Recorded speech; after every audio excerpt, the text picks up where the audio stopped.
Hi everyone, I'm Imani. I'm a blog contributor and the digital content manager for Rag Trade Atlanta. And today we're doing 5 questions with Christian Allana. Hi. Thank you so much for joining us.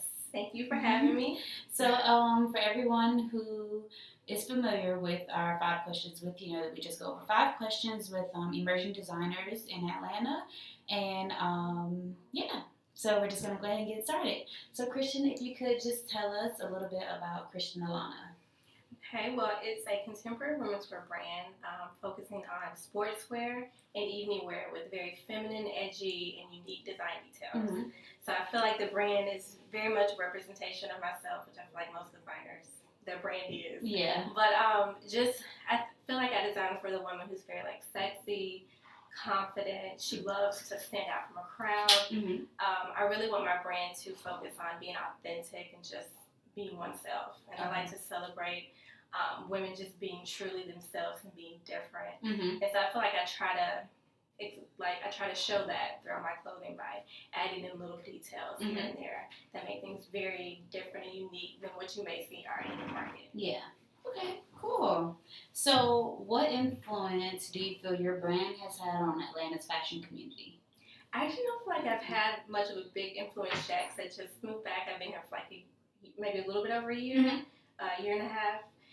But my goal is to definitely get more into the Atlanta fashion scene and make more of a statement and bring more awareness to my brand. So I don't feel like I've done that yet. However, that is my goal, is to do that now that I am back here. Yeah. Okay. Yeah. Where are you moving from? From Dallas. Dallas. Okay. So do you notice, this is like an extra question, do you notice a big difference between like the fashion industry in like Dallas from Atlanta, or? I think there's a very big difference.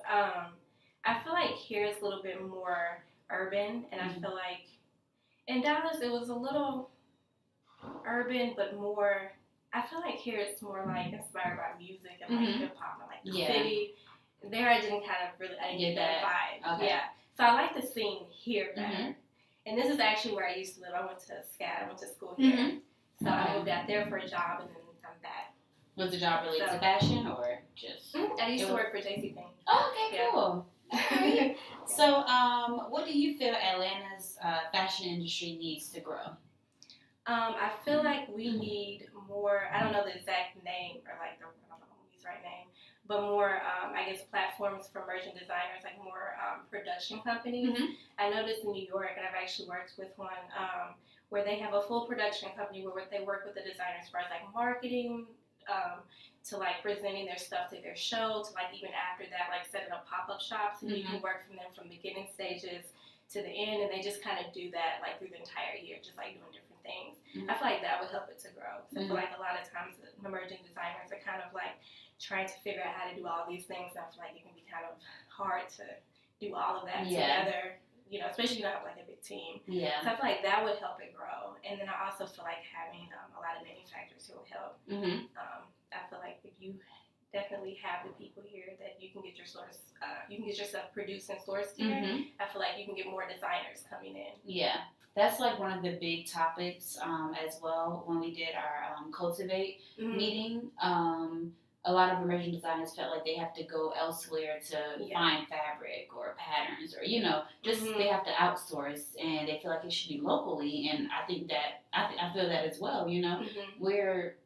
People are Atlanta designers, they need to be able to source locally, right? To just keep it Atlanta, and help us to grow as a city in our fashion community. So that's very true. Yeah. So if I had the opportunity to do that, I would work more here than outsourcing. Especially if you're here, it's easier to like go into those stores and kind of see and feel fabrics that you might want, or even it's easier for you to work on your product here. You can easily go like down the street to the factory. Yeah, so exactly. Fly out. Yeah. So. We'll I agree. So, what role do you believe emerging designers play in the fashion community? I believe, my personal opinion, our biggest role is to kind of bring like the next big thing, or like what's new. Because I feel like a lot of times in fashion, there are a lot of things that are not new, but you just kind of see like new ways people are like reinventing the wheel. Yeah. So I feel like our thing is to kind of maybe if something is not new, maybe bringing that and like see how we can do our own spin on it.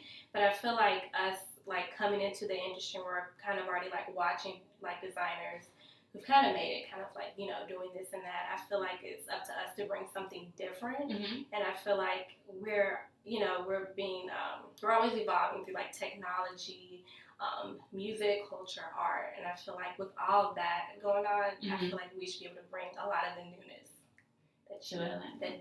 Or to Atlanta. Yeah. Or just things that you're not seeing. Like, I feel like that's kind of like through our eyes. We're supposed to be bringing that.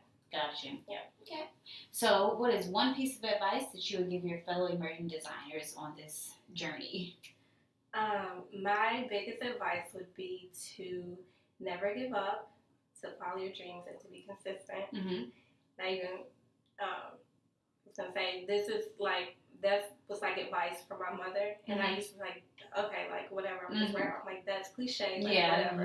Everyone says that. But it's very true. And I've just noticed from like experience, you may have people that don't believe in you, or they may not see your vision the way you see it. Or you may have lack of funds. It's really hard to like get started if you don't have like, big amount of like money just, really available to get stuff done. Or you may not have support, or you may have the haters or the, just people naysaying, oh, you can't do this or you can't do that. But it may even be yourself sometimes, like doubting yourself. So I've doubted myself a lot of times because I feel like I'll hear people say certain stuff and I'll be like, oh, maybe I can do this or maybe I can't do that. But I've learned if I just stay true to like my vision and my dreams, that opportunities do present themselves as long as you keep working at it. Yeah. Like nothing's gonna come easy. That's my thing. I think starting out, I was like unrealistic with what I was trying to do. So I had to learn to set like realistic goals. This is what I need to do in this time frame. With the amount of funds that I have, is it realistic to me expect to have all this when I maybe have this right now? So I think just keeping that in the back of your head, like be realistic, and then your ending goal could be the same, but just how you go about it will be different depending on your circumstance. Okay. What you got going on. Gotcha. All right. Well, thank you so much, and thank you all for watching. If you could just tell everyone where they can find you at on social media and where your products, are they available for purchase? They are, but I do custom made to order, so you could reach out to me through my website. It's christianallana.com. You can email me through there. I also have Facebook, and I have Instagram. Instagram is @Christian Allana, and Facebook is @Christian Allana. Okay. So thank you so much. Thank you.